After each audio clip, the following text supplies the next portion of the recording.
자, 여러분 반갑습니다. 자, 이번 시간에 우리가요, 170쪽하고 이제 쭉 이어서 반침략 저항운동, 자, 요걸 볼 건데, 그러니까 앞에 강의에서는 일본의 어떤 침략 전쟁 과정을 봤거든요. 그래서 아시아점 태평양 전쟁이라고 이제 우리가 명명을 했는데, 그 과정에서 동아시아의 이제 각 국가들은 어떻게 이제 맞섰는지, 저항을 했는지, 자, 요거를 살펴볼 수 있도록 하겠습니다.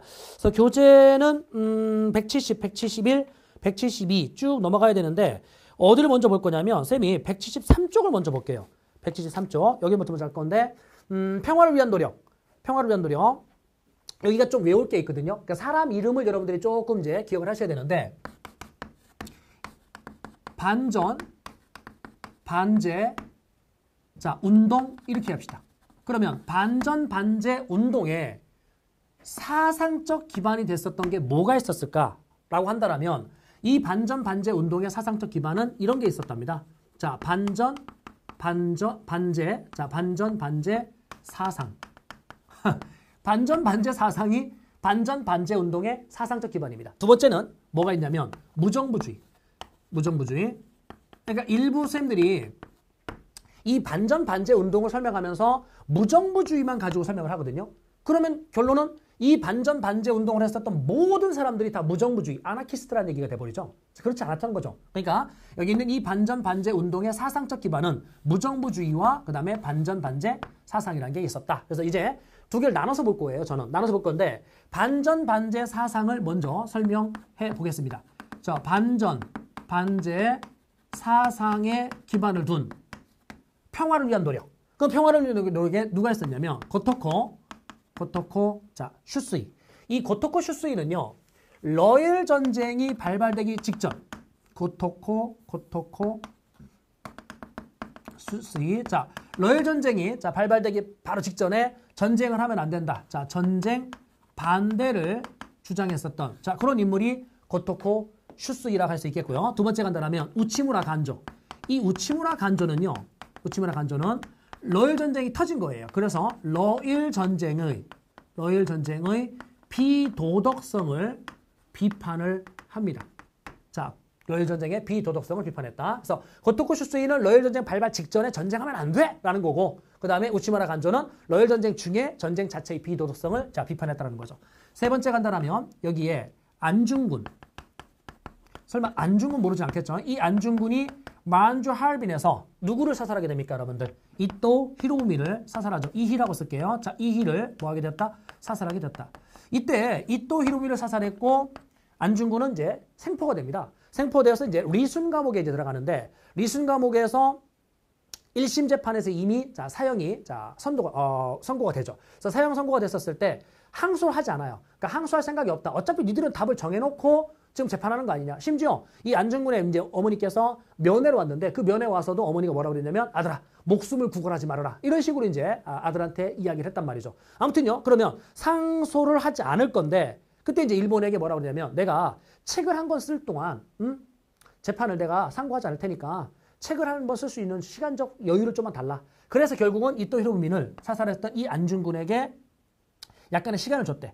여기서 이제 무슨 평화론이라는 책을 쓰게 되냐면 자, 동양평화론이라는 책을 쓰는데 일본이 러일 전쟁을 일으켰을 때 명분이 뭐였었냐면 동양평화. 우리 일본이 말이야 아시아의 평화를 위해서 이렇게 러시아와 싸우는 거다 라고 일본은 주장했었던 거거든요. 근데 안중근은 그걸 반박하는 거예요. 야, 일본아, 그렇게 해서는 동양의 평화를 지킬 수 없어. 내가 생각하는 동양의 평화는 말이다 이거죠, 이게. 그럼 내가 생각하는 동양의 평화는 뭐냐면 한국, 중국, 일본이 연대를 해야 된다는 거야. 그래서 한중일이 이 세 국가가 이 리순이라는 항구를 공동의 군항지로 쓰고 또 한중일이 단일 화폐를 쓰고 한중일의 하나의 위원회 같은 모임을 만들어서 외세의 침탈할 이것들을 공동으로 대응해야 된다라는 내용을 담았었던 게 바로 안중근의 동양평화론입니다. 됐죠? 자, 이 정도. 그 다음에 네 번째 간다라면 여기에 있는 아주화친회라는 게 만들어지는데 이 아주화친회는 1907년도에 일본 도쿄에서 만들었었던 단체인데 어떤 활동을 펼쳤냐면 반제국주의, 그러니까 침략전쟁 이런 것들을 반대하기 위한 목적으로 동아시아에 있는 많은 어떤 그 민족운동가들이 연대해서 만든, 그러니까 동아시아 최초의 반제국주의를 위한 연대 조직입니다.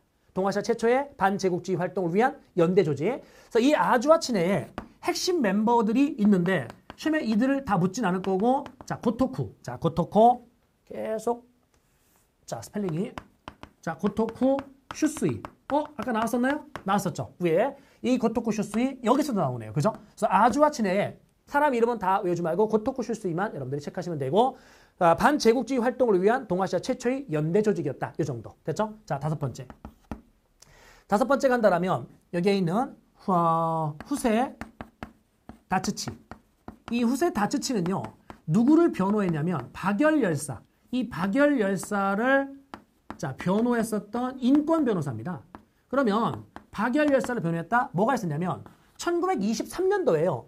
관동 대지진이 있었거든요. 그러니까 일본의 관동 대지진으로 인해서 엄청난 혼란입니다. 그 혼란에 민중들의 어떤 불만이 정부한테 계속 쏟아질 거 아닙니까? 근데 정부는요. 이 자연재해, 지금 대지진이니까 자연재해를 한순간에 이제 이거를 극복하기가 어렵단 말이야. 근데 민중들은 계속 자, 정부한테 불만을 제기할 것이고 그래서 이 민중들의 불만을요. 시선을 다른 데로 돌리기 위해서 유언비어를 터뜨립니다. 유언비어. 그 유언비어를 퍼뜨렸던 것 중에 하나가 야 조선인들이 말이야. 우물에다가 독약을 탔어. 이런 거죠. 그러니까 사람들이 뭐야? 우리가 떠먹어야 되는 물에다가 독약을 탔다고? 한번 마셔볼까? 이겁니까? 못 마시죠. 불안해서. 독약을 탔다는데 그걸 어떻게 마십니까? 그럼 누가? 일본 조선인들이. 그래서 이 일본인들이요. 자 어떻게 돼요? 조선인들을 학살하는 자 이러한 만행을 저지르게 됩니다. 이게 관동 대지진 때의 모습이죠. 그게 1923년인데 그 같은 연도에 박열열사를 자 구속을 합니다. 그래서 뭐라고요? 일본 천황에 대한 암살 계획을 가지고 있었다. 일본 천황을 암살하기 위한 자 그런 조직을 만들었고 계획을 수립했다. 라는 혐의를 씌워서 이제 재판에 회부한 겁니다. 그때 여기 있는 이 후세 다츠치는 야 이거는 날조된 사건이야 라고 하면서 이 박열열사에 대한 인권 변호 역할을 했던 게 바로 후세 다츠치입니다. 후세 다츠치. 자, 여섯 번째. 하세가와 대루. 자, 이 하세가와 대루 같은 경우는 뭐 하냐면 상하이에서 반전 방송, 상하이에서 방송 활동을 했는데 BJ입니다. BJ. 그러니까 상하이에서 이제 그 당시 중국이 중일 전쟁을 하고 있었을 때 야, 전쟁하면 안 돼. 라고 하면서 반전의 내용을 담은 방송 활동, 라디오라든지 이런 것들에 방송 BJ로 활동했었던 게 하세가와 대루. 자, 일곱 번째 간다라면 사이토 다카오. 이 사이토 다카오는 닦았어요. 뭐냐면 국회의원입니다. 국회의원인데 침략 전쟁을 하면 안 된다라고 국회 연설에서 닦아는 거야. 그랬다가 결국 뭐냐? 국회에서 제명이 될 겁니다. 사이토 다카오. 그래서 국회의원이면서 일본의 침략 전쟁을 자, 국회 연설을 통해서 비판을 했다. 그랬다가 국회에서 이제 제명이 됐었던 게 사이토 다카오. 지금 이야기하는 요양반들, 자, 이름 여러분들 자, 기억을 하셔야 되는데, 뭐 안중근이라든지 아주아 친해는 그냥 단체 이름이니까 자, 그닥 어렵지가 않은데 나머지 일본인들의 이름이 이제 계속 혼동이 될 겁니다. 이거 반복해서 여러분들 쭉 읽어보시면 자연스럽게 자, 머릿속에 남을 거예요. 자, 고토쿠 슈스이는 러일 전쟁이 발발되기 직전에 전쟁하면 안 된다라는 전쟁 반대. 우치무라 간조는 러일 전쟁 터졌을 때 그 러일 전쟁 자체의 비도덕성을 비판했던 게 우치무라 간조. 자, 그 다음에 후세 다츠치는 박열열사를 변호했었던 인권 변호사 후세 다츠치. 그 다음에 하세가와 대로는 BJ입니다. 상하이에서 전쟁 반대의 방송 활동을 했다. 자, 그 다음에 사이토 다카오는 국회의원인데 침략 전쟁을 반대하다가 결국 제명됐었던 게 사이토 다카오. 이들이요 반전 반제 운동을 한 겁니다. 자, 이들의 사상적 기반은 반전 반제 사상인 겁니다. 그래서 평화를 위한 노력을 지금 하고 있죠. 두 번째, 이들 말고 무슨 주의자들이 있었다고요? 무정부주의자. 이 무정부주의라는 게 여러분들 아나키스트 뭡니까?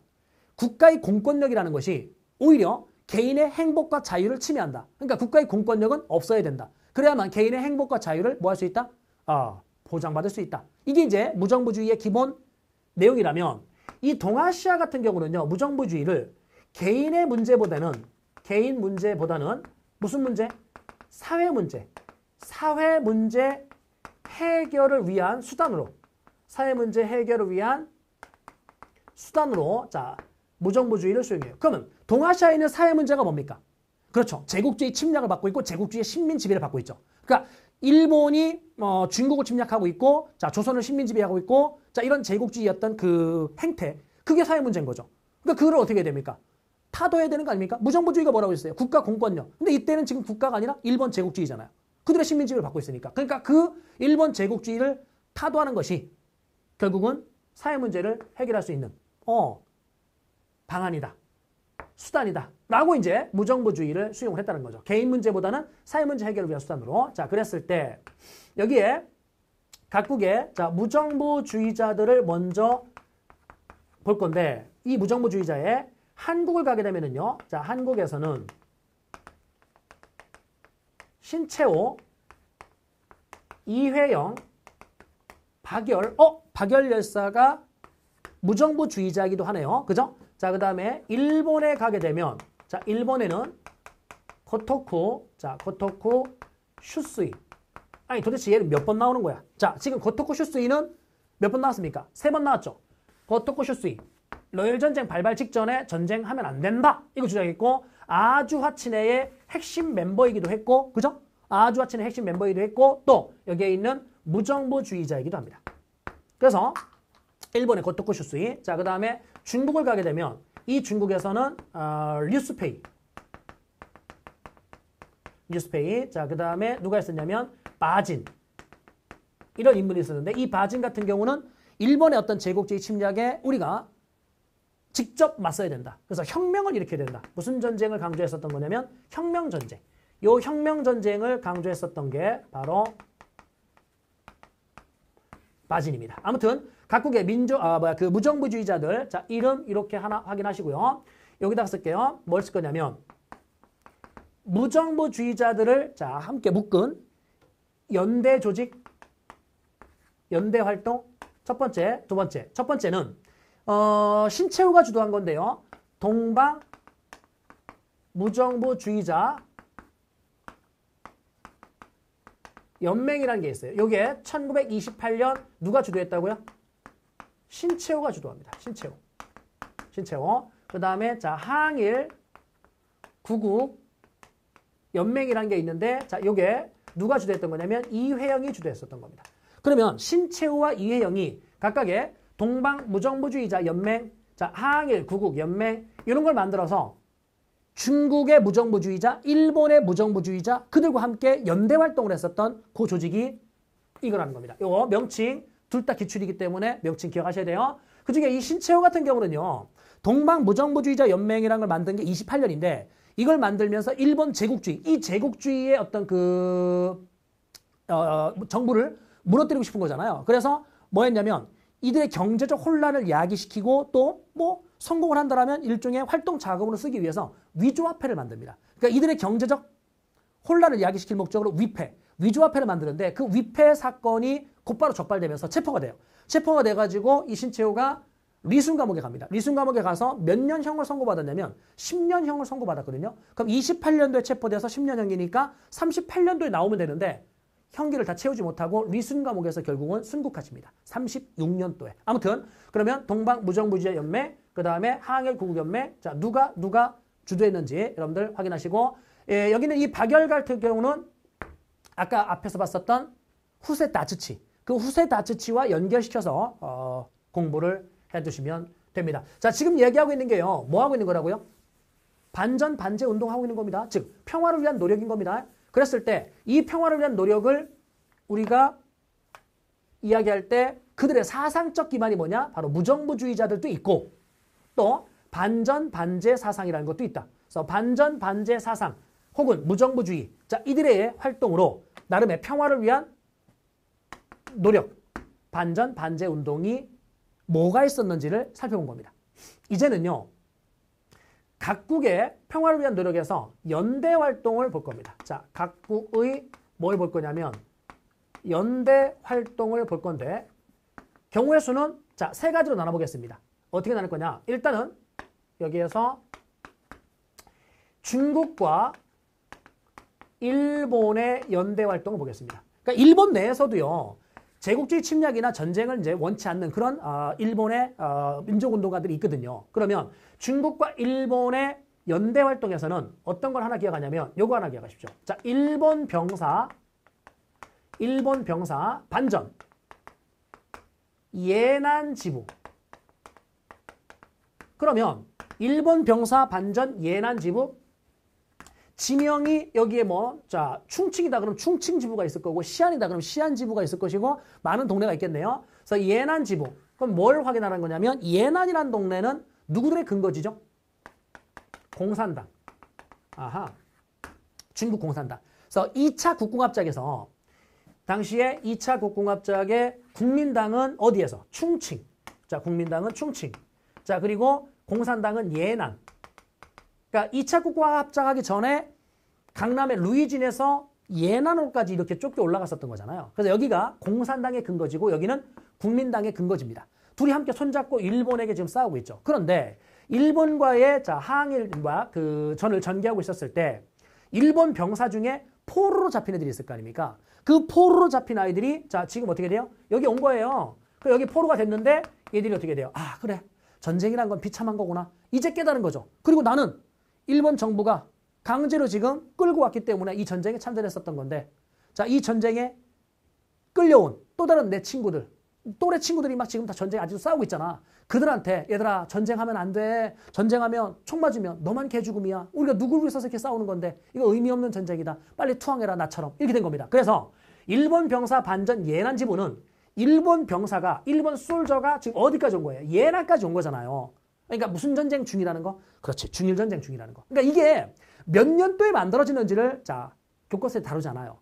몇 년도에 만들어졌다라고 교과서에 다루지 않는다고요. 그러니까 적어도 우리는 중일 전쟁 이후라는 것만 끌어내시면 됩니다. 그래서 얘가 병사의 프렌드라는 자, 병사의 친구라는 자, 이런 잡지를 발행을 해서 기관지 같은 걸 발행을 해서 이제 아직도 싸우고 있는 일본 병사들한테 이렇게 배부해 주는 거죠. 야, 빨리 항복해라.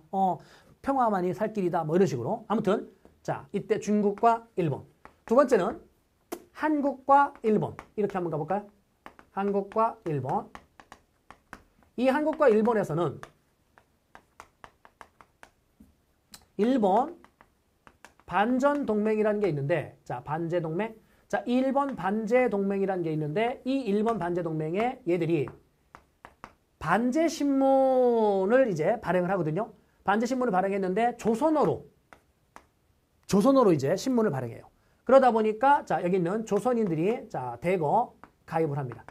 그래서 일본의 반제국주의 활동을 하고 있는 민족운동가들과 조선인들이 함께 손을 잡았던 게 일본 반제 동맹이라고 표현할 수 있겠고요.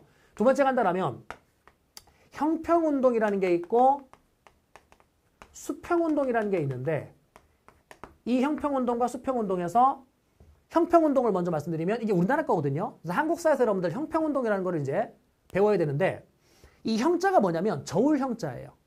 저울형자. 평은 평등하다. 그래서 백정들이 신분제가 이미 폐지됐어요. 자, 신분제는 언제 폐지됐냐면 자, 신분제는 아웃 이렇게요. 갑오개혁 때 폐지가 됐죠. 그럼 갑오개혁 때 신분제가 폐지됐는데 여전히 자, 사회적인 교육적인 차별을 받았답니다. 일본이 식민 지배를 하고 있는 그 시점에서 백정들의 이름 위에다는 호적대장에서 백정들의 이름 위에다는 빨간색으로 이렇게 점을 땅땅땅 찍어 놓는 거예요. 그래서요.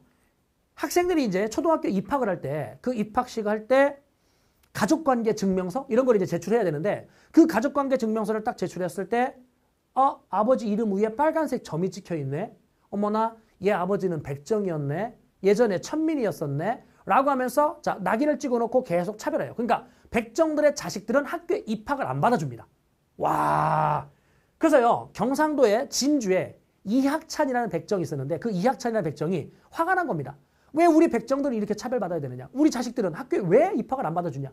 그래서 화가 나가지고 이제 형평운동이라는 걸 할 건데 그 형평운동은 뭐냐면 이렇습니다. 저울형자인데요. 이 형자가 우리가 쓰는 저울은 백정들은 이제 도산업자들이니까 고기를 팔 거 아닙니까? 우리가 쓰는 저울은 옛날 저울은 막대기로 돼 있는데 가운데에다가 이제 실을 달아놓고 이제 여기에 1kg다. 그럼 1kg이라고 약속된 저울 추를 달았다고 칩시다. 그리고 여기다가 돼지고기를 달은 거죠. 그러면 딱 들었을 때 뭐를 이루면? 수평은 이루면 아하 여기에 1kg이라 약속된 추를 달아놓고 고기를 달았는데 딱 수평을 이루면 이게 1kg인 거죠.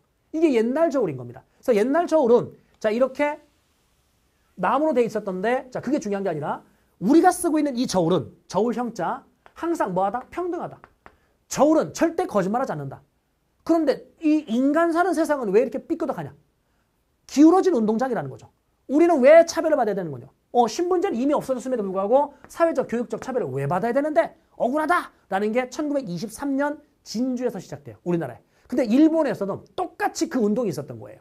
일본 내. 그러니까 일본 제국주의가 일본 내에서도 천민들, 백정들을 차별했었던 거죠. 그래서 걔네들이 수평운동이라는 거랍니다. 그래서 그들의 수평운동, 우리의 형평운동, 결국 누구한테 저항한 겁니까? 일본 제국주의에 저항한 거죠. 그러니까 반제 활동, 평화를 위한 노력인 겁니다. 아무튼요. 자, 이게 연대 활동이라고 할 수 있겠고.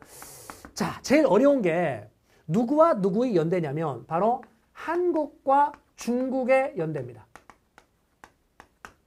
한국과 중국의 연대인데 이 한국과 중국의 연대 요거를 선생님이 어떻게 나눠줄 거냐면 만주에서의 연대 활동, 자, 그 다음에 중국 관내에서의 연대 활동. 자, 이들은 무장단체.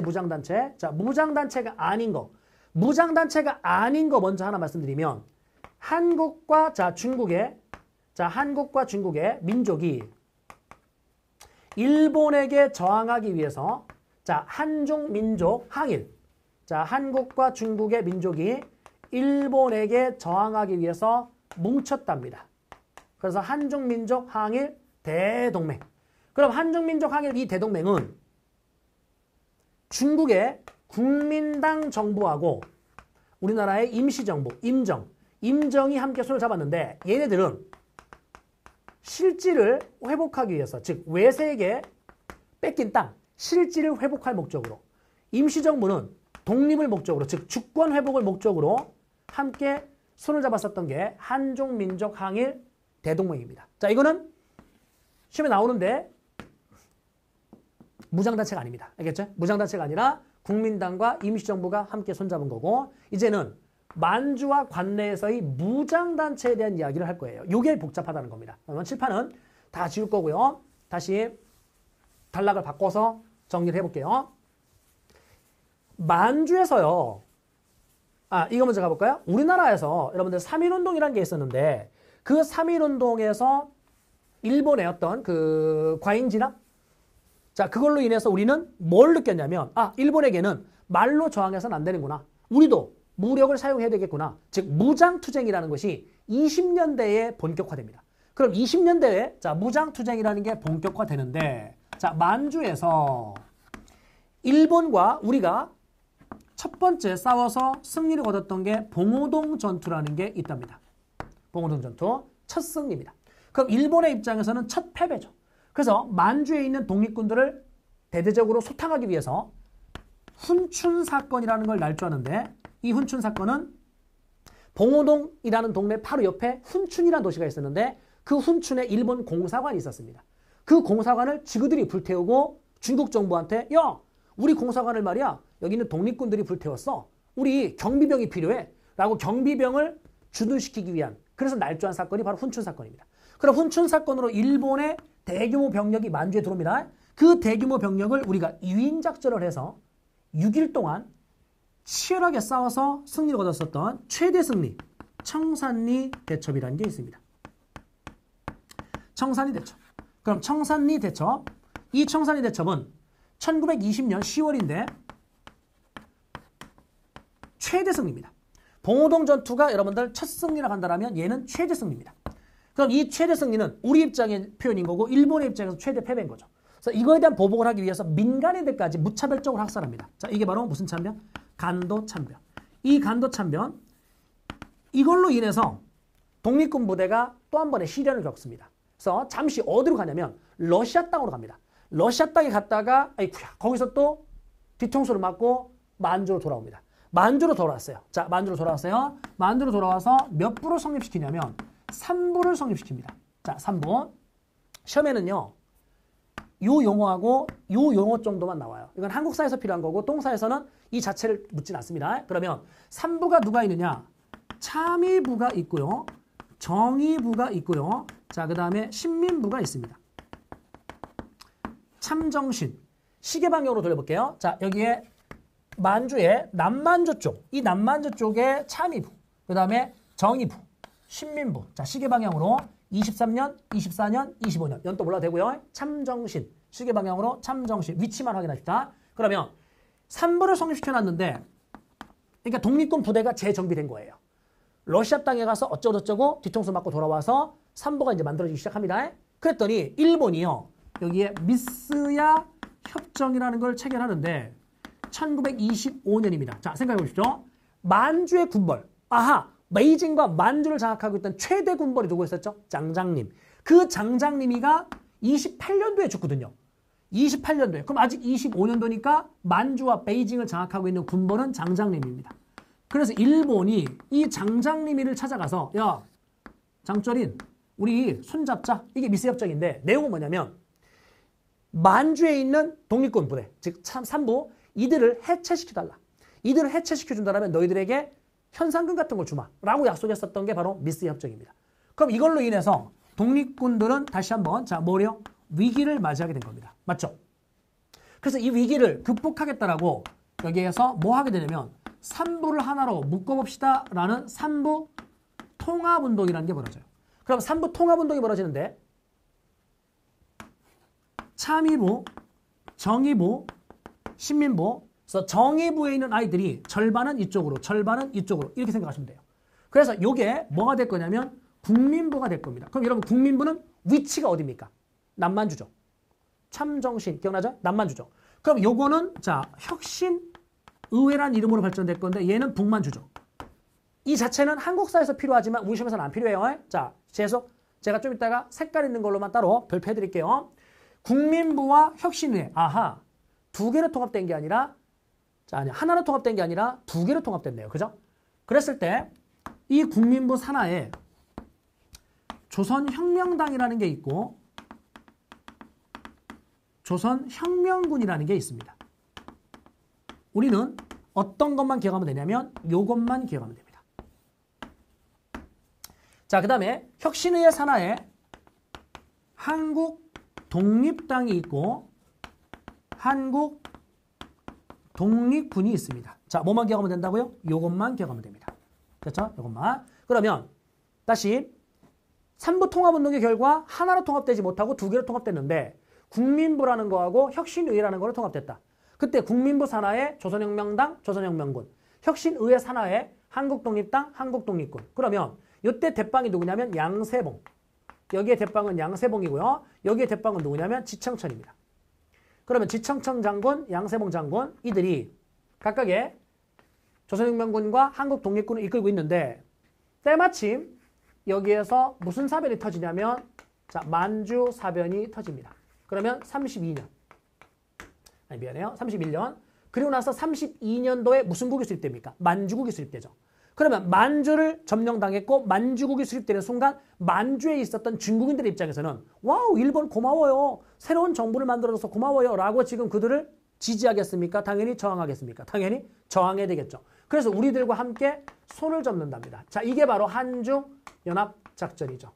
우리가 지금 보고 있는 테마가 뭡니까?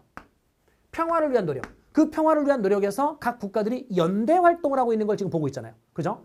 그러니까 여기가 이제 우리가 배워야 될 부분인 거죠. 그러면 조선혁명군은 누구랑 손을 잡았냐면 중국의 의영군이라는 애들과 손을 잡고 얘들은 중국의 호로군이라는 애들과 손을 잡았는데 이 호로군이라는 애들과 손을 잡았을 때 얘 용어 이거를 여러분들이 이해하시라는 겁니다. 호로군이 뭐냐면 철로를 보호하는 군대. 아, 일본이요. 만주에 대한 철도를 자 깔았을 때 어디에 대한 철도만 깔았습니까? 남만주의 철도 깔았거든요. 남만주. 그러니까 북만주의 철도는 일본이 깐 게 아니에요. 그러니까 여기를 만주를 다 장악하고 만주국을 만들었는데 이때 이 북만주 철도 이거를 장악하고 싶은 겁니다. 북만주 철도. 그래서 북만주 철도를 장악하고 싶은데 중국의 입장에서는요. 이때 야 이거 안 돼. 라고 이제 우리의 철도를 지키겠다. 이게 호로군이죠. 호로군. 그래서 얘들이 손을 잡고 각각의 영릉가 전투, 그 다음에 흥경성 전투, 동경성 전투, 쌍성보 전투, 사도하자 전투, 대전자령 전투, 전투 이름은 다 외울 필요는 없고요. 승리를 거둡니다. 승리를 거뒀는데 34년도에 아이쿠야 여기 있는 양세봉이 뭐 되냐면 체포됩니다. 그러면 1934년 양세봉이 체포되는 순간 조선혁명군은 와해된 겁니다. 그죠? 그 다음에 34년도에 일본이 북만주의 철도를 장악해버리는데 더 많은 승리를 거뒀잖아요. 이 한국 독립군과 호르군이 많은 승리를 거뒀는데 이 둘 사이에 내분이 벌어집니다. 왜? 전리품. 그 전리품을 누가 더 많이 가져갈 것이냐. 이런 다툼이 벌어져요. 그래서 결국은 내분이 벌어졌을 때 그 혼란을 틈타서 자, 일본이 북만주의 철도를 먹어버린 겁니다. 그러니까 이들이 활동 이유가 없어지게 된 거죠. 그래서 결국은 와해된 겁니다. 그러면 30년대 중반 무렵이 되면 이들이 전부 다 어디로 빠져들어가냐면 관내로 이동합니다. 관내로 이동하는데 이 관내는 그럼 관내는 어디냐? 만리장성이 여러분들 이렇게 돼 있다고 치면 이 만리장성 끝자락에 있는 이 성 여기가 산해관입니다. 만리장성 끝자락에 있는 성이 산해관인데 그 산해관 아래쪽 여기를 관내라고 합니다. 관내. 그러니까 만주에 있었던 애들이 전부 다 이리 들어가 버린 겁니다. 관내로 들어간 겁니다.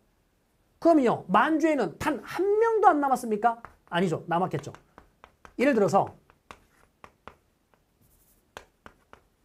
100명의 독립군이 있었더라면 그 100명의 독립군 중에 90명은 들어갔고 어디로? 관내로 들어갔고 한 10명 정도 남았다고 칩시다. 근데 때마침 중국 공산당이 뭐라고 얘기했냐면 이렇게 얘기했습니다. 자, 국가와 민족과 이념과 성별, 노선 모든 걸 초월해서 쪽발이가 싫은 사람들 다 모이시오. 이렇게 된 겁니다. 그래서 중국 공산당이 뭐라고 얘기했냐면 일본이 싫은 사람들은 다 모이시오. 그때 동쪽과 북쪽 사이에서 일본에게 저항하기 위한 연합부대 동북항일 연군이라는 게 만들어집니다. 그럼 동북항일 연군이라는 게 36년도에 만들어지는데 이 앞에 이제 동북인민혁명군이 있었거든요. 그 동북인민혁명군의 기반을 두고 동북항일 연군이 만들어져서 이걸 누가 주도했다고? 중국 공산당. 그런데 여기에 우리의 민족운동가들 중에 김일성이 들어가요. 김일성이 들어갑니다. 그러면 김일성이 들어가니까 연대한 거 맞죠? 중국 공산당과 김일성이 연대했잖아요. 그러니까 연대 활동 맞죠? 그럼 만주에서 연대 활동을 했었던 건 몇 개인 겁니까? 3개인 겁니다. 됐죠? 다시 돌아가서 조선혁명군, 그 다음에 중국의 의용군, 한국 독립군, 자, 그 다음에 중국의 호로군. 자, 하나, 둘, 맞죠? 그 다음에 다시 여기에서 관내로 다 이동했을 때 남아있는 아이들이 중국 공산당과 함께 손을 잡았었던 게 무슨 항일연군? 동북항일연군. 됐죠? 이렇게 3개가 한중 연대 활동인 겁니다. 어디에서? 만주에서. 그런데 나중에 중일전쟁이 터지잖아요. 중일전쟁이 터지면서 일본이 자, 세력이 계속 확산이 되고 이 과정에서 동북항일연군은 말 그대로 여기 쪽 만주의 동쪽과 북쪽 여기서 했던 건데 일본의 탄압이 더 확대돼요. 중일전쟁 이후에. 그래서 얘들이 이제 소련 땅으로 들어갑니다. 아무튼요. 그럼 얘들의 활동은 중일전쟁 전까지 주로 활동을 했다더라. 자, 구간 잡아볼까요? 구간을 잡으면 만주 사변이 터져서 만주국이 수립된 30년대 초반 요때부터 활동을 할 건데 얘네들이 자 어디요? 나중에 무슨 전쟁이 터지면 중일전쟁이 터지면 요거조차 소련이나 이쪽 땅으로 빠져나가기 때문에 만주에서의 활동은 어려워지게 된다.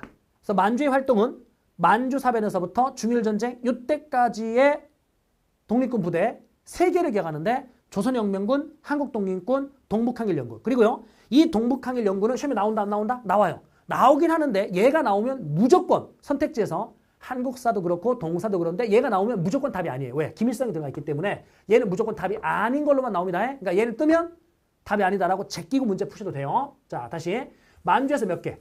3개. 자, 전부 다 어디로 들어갔죠? 중국 관내로 들어갔죠. 자, 지금부터 이제 중국 관내에 대한 이야기를 해드릴 거예요. 중국 관내에 대한 이야기. 쭉 연결해도 됩니다, 여러분들은. 자, 여러분들은 연결하시고요. 자, 관내로 이동했습니다. 관내로 이동했을 때 제일 먼저 뭐가 만들어질 거냐면 조선의용대라는 게 만들어져요. 그럼 조선의용대라는 게 만들어지는데 얘는 자, 관내 최초입니다.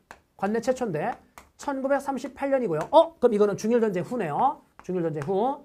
중국 관내 최초고요. 두 번째, 한커우라는 동네에서 만들어요. 한커우. 여러분 이 한커우라는 동네가요. 한커우가 우한이거든요. 그러니까 지금 우한시 안에 자, 한커우. 그러니까 예를 들어서 자, 성남시 안에 분당구 이런 것처럼 한커우가 이제 우한시에 있는 한 구입니다. 구. 한커우라는 곳에서 창설이 됐는데 중국 땅에서 만들어졌네요. 요거 동네 이름 기억하시고요. 누가 주도했냐면 김원봉. 자, 김원봉이 주도합니다. 자, 김원봉. 자, 그다음에 김두봉. 김원봉과 김두봉이 주도했고 누구랑 활동을 했냐면 중국 국민당과 활동을 한답니다. 오. 자, 그런데 김원봉과 김두봉은 좌익입니다. 자, 이들은 좌익인데 중국의 국민당과 활동했잖아요. 장제스. 이 장제스하고요. 김원봉이 서로 아는 사이예요. 뭐가 있었냐면 예전에 황포군관학교가 있었죠. 그러니까 국민혁명군을 양성하기 위해서 소련을 지원을 받아서 만든 황포군관학교가 있었는데 그 황포군관학교의 교장 티처를 장제스가 하고 있을 때 김원봉이 의열단이라는 단원들과 함께 이 황포군관학교에 입학을 한 겁니다. 그래서 거기서 어떻게 돼요? 군사훈련을 여기서 배운 거예요. 그때 스승과 제자, 사제지간이 됩니다. 그러니까 여기는 장제스가 김원봉의 스승이었었던 거죠. 그런 연결고리가 하나 있었고요. 두 번째는 윤봉길의 의거 기억나시나요? 1932년 윤봉길의 의거에서 뭐라고 그랬습니까? 대단하다. 너희들의 독립운동을 지원해주마. 자, 그런 공개적인 약속이 있었잖아요. 그게 맞물린 겁니다. 그래서 이 장제스가 우리의 독립운동을 도와주겠다. 그리고 김원봉과는 서로 사제지간이라는 연결고리. 그래서 최초의 무장단체가 한커우에서 만들어졌고 중국 국민당과 함께 항일전을 합니다. 근데 문제는 뭐냐면요. 이 항일전을 할 때 맨날 뭐만 시키냐면 이런 것만 시키는 거예요. 자, 후방 교란작전. 자, 이런 거 시키거든요. 그래서 후방 교란작전의 대표적인 거는 뭐? 이런 거겠죠. 암호해독이라든지, 자, 포로신문이라든지 이런 거. 그리고 또 뭐가 있냐면 이런 게 있어요. 유행가 불러주기. 그러니까 여러분들 그 유행가를요. 일본어로 이제 불러주는 거죠. 그래서 적의 사기를 떨어뜨리기 위해서. 그러니까 줄이 막 총을 쏘다가 잠시 이제 총알을 다시 재장전하고 할 때 약간의 휴식 타임이 있단 말이야. 그런 시간에 노래를 막 불러주는 겁니다. 확성기나 이런 걸 이용해가지고 일본어로. 내용은요. 엄마가 보고 싶어 뭐 이런 내용입니다. 그러면은 일본 병사들이 우리 일본 말인데 근데 엄마가 보고 싶어? 저거 내가 아는 노래인데 그걸 이제 줄줄 따라 부르는 거죠. 따라 부르다가 갑자기 어떻게 돼요? 엄마가 급 보고 싶어지는 거예요. 그러니까 이제 가슴에 있는 사진을 하나 꺼내가지고 엄마 저 보고 싶어요. 이러다가 이때 내가 여기서 죽으면은 엄마 못 만나는 거지. 라고 하면서 이제 적의 사기를 떨어뜨려요. 아무튼요. 자, 이게 하나의 전술인데, 그 작전 중에 하나인데 맨날 그런 것만 시키는 겁니다. 맨날 이런 것만 시켜. 그러니까 여기 있는 조선의용대 일부 병력이 화북지방으로 올라가서 조선의용대 화북지대를 개설해요. 그러면 1941년 조선의용대 화북지대를 개설했는데 자, 중국에 누구랑 손잡았을까요? 그렇지. 공산당. 공산당의 근거지가 어디니까?延安. 그래서延安이라는 동네에서 이들과 함께 손을 잡아서 막 노래 부르려고 했더니 뭐라고요? 야, 왜 노래를 부르고 지랄이야? 총 쏘고 쏴야지. 그러니까 이 조선의용대 화북지대 얘네들이 중국 공산당과 활동을 할 때는 일본과 직접 우리가 교전에 참전해서 호가장 전투, 막 이런 전투에 승리를 거두는 거예요. 그러니까 이 조선의용대 화북지대 얘네들이 뭐라 했냐면 김원봉님, 자, 이쪽으로 오십시오. 김원봉아, 이쪽으로 와라. 조선의용대 병력 전부 다 이쪽으로 와라. 여기는 국민당보다는 공산당이 훨 낫다. 이리 와라 라고 했는데 그때 김원봉이 안 돼. 그럼 우리가 다 쪼개지게 돼. 이념으로. 그럼 나중에 민족이 분열돼. 그러니까 나는 여기로 갈란다. 그래서 김원봉은요. 조선의용대 나머지 병력을 이끌고 어디에 합류해버리냐면 임시정부에 합류를 해버려요. 자, 임시정부에 합류해버립니다. 이게 언제냐면 1942년이에요. 누가? 김원봉이. 그럼 김원봉이 임시정부에 합류를 해버리는 순간 얘들은 이름을 바꿔요. 뭐라고 바꾸냐면 조선의용군이라고 바꿔요. 그러니까 원래 큰 군대가 있었는데 대가 있었는데 거기서 분산돼서 군이 된 거죠. 대군. 됐죠? 조선의용대, 조선의용군. 그러니까 얘의 명칭이 바뀐 겁니다. 이렇게. 조선의용대 화북지대가 의용군으로 개편되는 거예요. 그럼 어디에서? 화북지방의延安에서. 언제? 1942년에. 원래는 화북지대인데 이렇게 바뀌었죠. 멤버는 자, 김두봉. 이들은 누구랑 활동한다고요? 중국의 공산당과 활동을 하죠. 됐죠? 공산당과. 그랬다가 일본이 패망합니다. 일본이 패망하고 국민당과 공산당 사이에, 다시 이렇게 해볼까요? 국민당과 공산당 사이에 내전이 나중에 벌어질 건데 이 국공내전에서 당연히 누구를 도울까요? 공산당을 돕습니다. 공산당을 도와서 공산당이 승리할 수 있게끔 자 도와줬고 그 이후에 어디로 가냐면 북한으로 갑니다. 자 북한의 인민군으로 얘들이 인민군이 되는 거네요. 자 북한의 인민군으로 들어갑니다. 이들이 조선의용군입니다. 됐죠? 조선의용군. 그래서 만들어진 동네가 어디라는 거? 예난이라는 거 확인하시고요. 그러면 조선의용대, 조선의용군 이거와 별개로 대한민국 임시정부가 한국광복군이라는 것을 창설했는데 어디에 도착을 해서? 충칭에 정착을 해서 1940년 9월 17일에 한국광복군이 만들어졌고 여기에 지휘관이 누구냐면 지청천입니다. 그런데 여러분들 이 지청천의 이름을 좀 아까 봤죠? 만주에서도 지청천이 있었죠. 그럼 만주에 있었던 만주의 지청천 같은 사람이야? 그때 만주에서 이끌었던 독립군 부대는 자 한국 뭐죠? 독립군이죠. 와 이게요. 명칭이 여러분들 한국광복군, 한국독립군 명칭이 너무나 비슷하기 때문에 심지어 대장이 같아요. 이것도 지청천이고 이것도 지청천이거든요. 그래서 여러분들이 요거를 혼동한단 말입니다. 됐죠? 어떻게 할까요? 얘는 만주에 있었던 겁니다. 만주. 자, 만주에서 한중연합작전 아까 왜 나타났습니까? 일본이 만주사변을 일으켰고 만주국이라는 일본의 꼭두각시 정권을 만들었죠. 그럼 여기에 있는 이 만주국이라는 나라는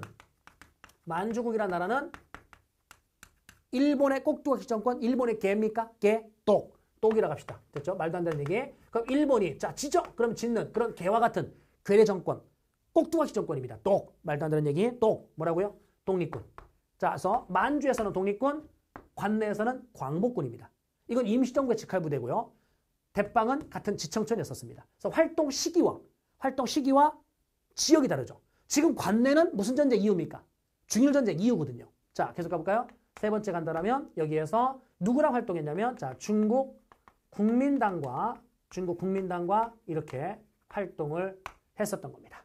나중에 누가 들어왔죠? 김원봉이 들어오죠. 김원봉이 들어오면서 병력이 더 커진 겁니다.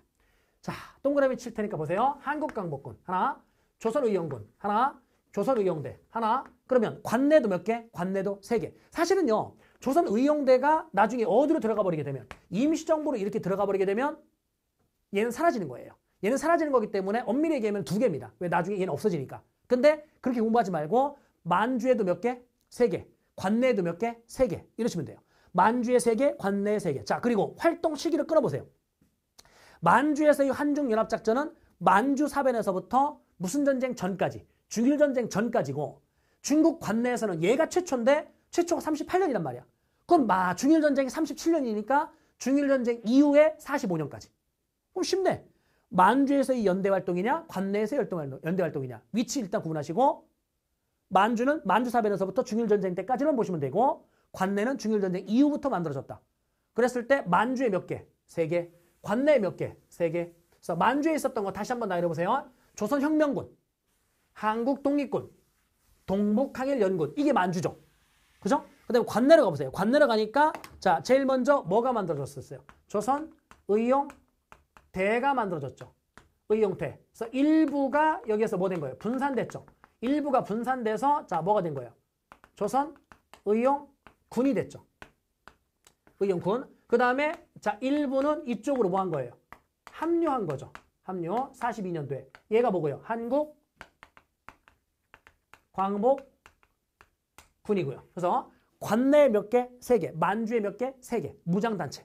한중연대 했었던. 그럼 만주 3개, 관내 3개. 활동 시기와 지역이 다르다. 구분 지으면 되고요. 이거와 별개로 무장단체가 아닌 연대 조직에 뭐가 있었다? 한중민족 항일 대동맹이라는 게 있었다. 이렇게 정리하시면 됩니다. 지금 정리된 요거는요. 여러분들 어디에서도 써먹을 수 있냐면 한국사에서도 써먹을 수 있거든요. 그래서 한국사에서 무장단체에 관련된 게 한 문제 정도 나오는데 이 정도만 여러분들이 흐름 잡고 계시면 충분히 문제를 맞출 수 있을 겁니다. 자, 교재는 173쪽을 먼저 볼게요. 자, 반전 반제 사상. 사람 이름 쭉 밑줄 갑니다. 고토쿠쇼스이, 우치무라 간조, 아주아친의 왕별팟이고요. 어디서 만들었다고? 1번 도쿄입니다. 시험에 무지하게 잘 물어봐요. 자, 안중근 밑줄 그시면 되고요. 쭉 내려가셔서 후세다 츠치, 하세가와대로, 사이토 다카오, 예, 닦았죠? 뒤로 넘어가시면 무정부주의자. 이 무정부주의자들의 연대 조직을 발표할 건데 니은번에다가 발표하시면 됩니다. 동방무정부주의자 연맹, 항일구국연맹. 와, 심지어 이게 만들어진 위치까지 표시되어 있네요. 동방무정부주의자 연맹은 난징이고요. 항일구국연맹은 자, 상하이입니다. 사람 이름 확인하시고요. 각국의 무정부주의자 밑줄 긋읍시다. 일본은 고토코 슈스이 하나만 밑줄 긋으십시오. 오스키 사카에는 놔두시고요. 그 다음에 한국의 신채호, 이혜영, 박열 밑줄 긋으시면 되고요. 중국은 류스페이와 바진, 특히 이 바진은 혁명전쟁을 강조했었던 인물입니다. 연대 활동을 가게 되면은 일본, 한국과 연대, 형평사와 수평사, 제목만 밑줄 긋으시고요. 일본 반제동맹, 예, 제목만 밑줄 긋으시면 되고요. 중국과 일본의 동맹, 대표적인 거, 요거 하나만 기억하면 된다고 그랬죠? 일본 병사 반전 예난지부. 그러니까 일본 병사가 예난까지 왔다는 얘기는 중일전쟁 중에 만들어진 단체일 것이다 라고 하시면 되죠. 그 다음에 이제 한국과 중국의 연대활동, 한국과 중국의 연대활동에서 니은번에다 발표하시면 됩니다. 니은, 한중민족 항일 대동맹. 요거는 무장단체가 아니라고 했죠. 오른쪽에 가게 되면 이제 만주에서 연대활동 3개 찾아보십시오. 3개. 조선혁명군, 중국의용군. 찾았죠? 그 다음에 북만주 가보십시오. 북만주에 한국독립군, 중국호롱군. 찾았죠? 자, 그 다음에 밑에 동북인민혁명군이라는 것이 중국 공산당과 함께 손을 잡을 건데, 자, 요것만 밑줄 그십시오. 동북항일연군. 여기에 누가 들어가 있다? 김일성이 들어가 있다. 자, 3개 찾았고요. 관내로 갑니다. 관내는 큰 제목에다만 현관뼈 때리면 되죠. 조선의용대, 조선의용군, 한국광복군. 각각의 누구랑 손잡았는지 확인하십시오. 조선의용대는 국민당, 조선의용군은 공산당, 한국광복군은 예, 국민당과 함께 손을 잡아서 연대 활동을 펼쳤던 겁니다.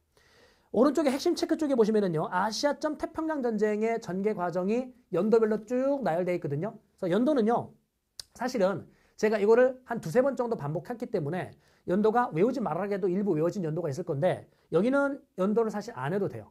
뭐 외운 거를 까먹으라는 얘기는 아니고요.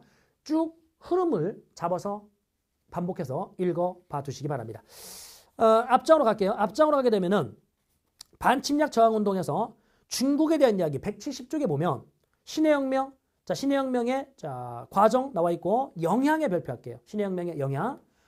자, 그 다음에 위안스카이가 죽었고 군벌시대. 자, 군벌시대 요 시점에 자, 지금 신문화운동이 계속 진행되어 있네요. 신문화운동 기억번 천드슈 밑줄 그시고요. 오사운동 발표하시면 되고요. 오사운동의 결과의 값에다가 발표하십시오. 오른쪽에 1차 국공합작, 그 다음에 공산당 대장정, 2차 국공합작 이렇게 나와 있는데 거기다가 어떻게 체크하냐면 선생님이 흐름을 잡을 테니까 보세요. 중화민국이 들어섰죠. 중화민국이 들어섰는데 위안스카이가 혁명파를 탄압했고 황제체제 부활정책을 쓰려고 하죠. 야, 그건 아니지 라고 하면서 신문화운동이라는 걸 통해서 뭐 했습니까? 유교의 전통문화를 비판하죠. 유교의 전통문화, 중국 문화를 비판하면서 서구의 과학정신, 민주주의와 합리주의를 수용하자. 이게 신문화운동이죠. 맞죠? 신문화운동을 통해서 나름의 의식의 성장이 됐죠. 이게 뭡니까? 의사운동으로 이어진 거죠. 오사운동 직후에 뭐가 만들어집니까? 정당이 만들어지죠. 그러면 정당이 이렇게 창당됐을 때 국민당과 공산당이 있습니다.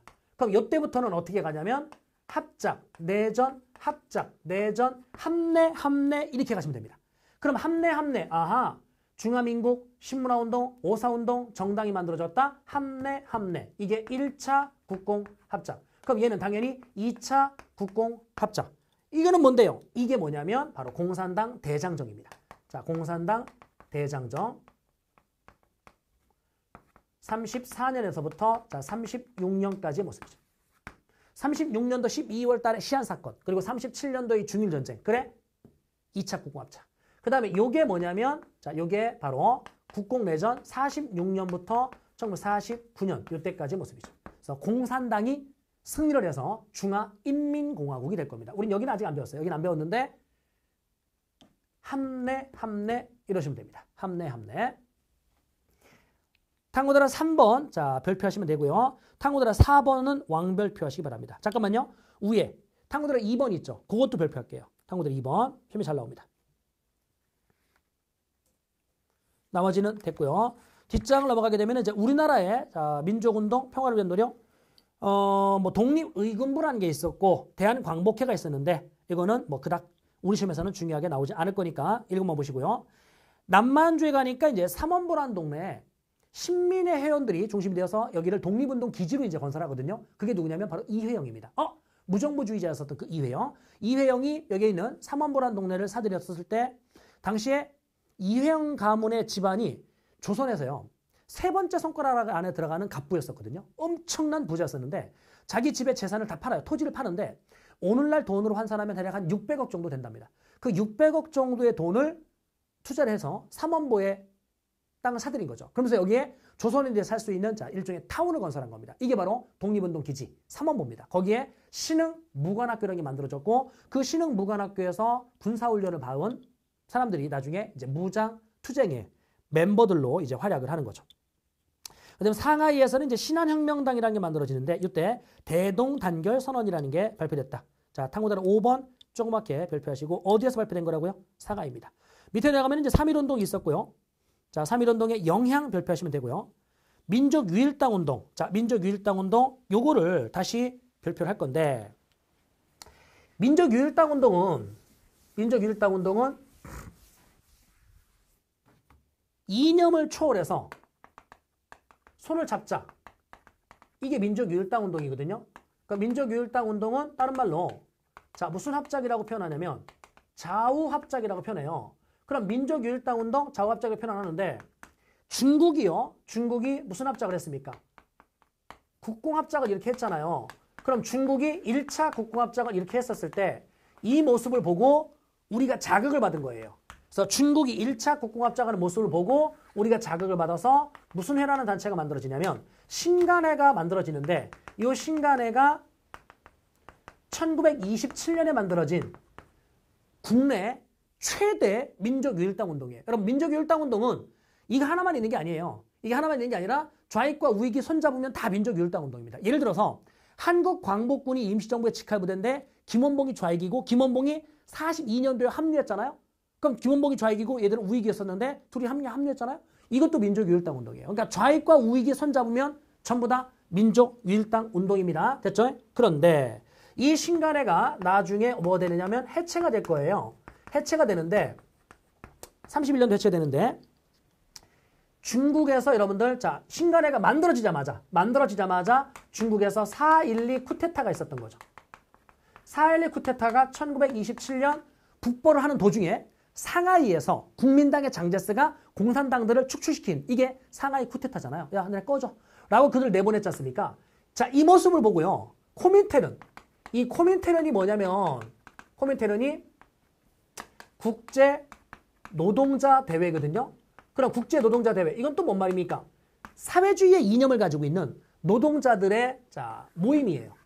이거를 러시아가 이제 그 당시 레닌이 만든 자, 모임인데 사회주의 이념을 가진 자들끼리 모여서 자, 일종의 회의를 하는 건데 이게 노동자 대회 코민테른입니다. 이 코민테른이요. 1차 국공합작을 할 때는 야 잘한다. 1차 국공합작을 할 때는 뭐라고 지령을 내렸냐면 민족협동전선을 강화시켜라. 자, 여기는 국민당과 공산당이 이렇게 손을 잡았듯이 우리나라의 사회주의자들한테 뭐라고 지령을 내린 거라고요? 물론 우리나라한테만 지령을 내린 건 아니지만 사회주의자들한테 뭐라고 지령을 내린 거냐면 중국이 이렇게 손을 잡았듯이 너희들도 함께 손을 잡아라. 그래서 이게 만들어지는 배경이 돼요. 신간회가 만들어지는 배경. 근데 곧바로 우리가 만들어지자마자 얘네들은 4.12 쿠데타로 결국 국공합작이 결렬돼 버리잖아요. 결렬됐을 때 얘네들의 지령이 바뀌어요. 뭐라고 지령이 바뀌냐면 야, 손 잡지 마. 야, 손 잡지 마. 이렇게 돼요. 그래서 코민테른에서 뭐라고 지령을 내렸냐면 민족협동전선을 철회하고 계급투쟁을 강화시켜라. 이런 식으로 이제 지령이 바뀌거든요. 그래서 코민테른이라는 이 용어가 나오는데 그것만 여러분들이 확인하시면 될 것 같고 다시 마무리하면 국공합작은 신간회가 만들어진 하나의 배경이 됐고 신간회가 만들어지자마자 4.12 쿠데타가 중국에서 벌어졌는데 이걸로 인해서 나중에 신간회가 해체되는 이것 말고도 여러 배경이 있는데 해체되는 여러 배경 중에 하나가 바로 4.12 쿠데타였었다는 겁니다. 자, 그 정도 용어만 확인하시면 될 것 같고요. 오른쪽 페이지는 아까 봤었죠? 여기 지금요. 반전 반제 사상에 기반을 둔 운동, 무정부주의에 기반을 둔 운동, 즉 평화를 위한 노력들. 이 평화를 위한 노력들은 사람 이름을 다 기억하셔야 돼요. 실판에 판서되어 있는 사람들 이름 다 기억을 하시고요. 뒷장 쭉 넘어가시게 되면 180쪽에 가셨을 때 뭐가 나오냐면 개항된 이후에 정치사를 우리가 지금까지 다 봤고요. 일본의 침략전쟁까지 봤고요. 그 침략전쟁에 대한 저항도 우리가 다 봤단 말입니다. 이제부터 보는 건 뭐냐면 개항된 이후에 서양으로부터 들어온 사상, 만국공법, 사회진화론, 또 서양으로부터 들어온 근대 문물, 그래서 언론이라든지 철도라든지 학교라든지 이런 것들, 이러한 근대 문물에 대한 이야기를 자 우리가 다음 강의에 살펴볼 겁니다. 그래서 오늘 했었던 부분에 암기할 것이 많다. 너무 부담 갖지 말고 여러 번 반복해서 보다 보면 자연스럽게 암기가 될 거라는 거 다시 한번 강조해 드립니다. 네, 고생하셨고요. 우리 다음 강의에서 뵙겠습니다.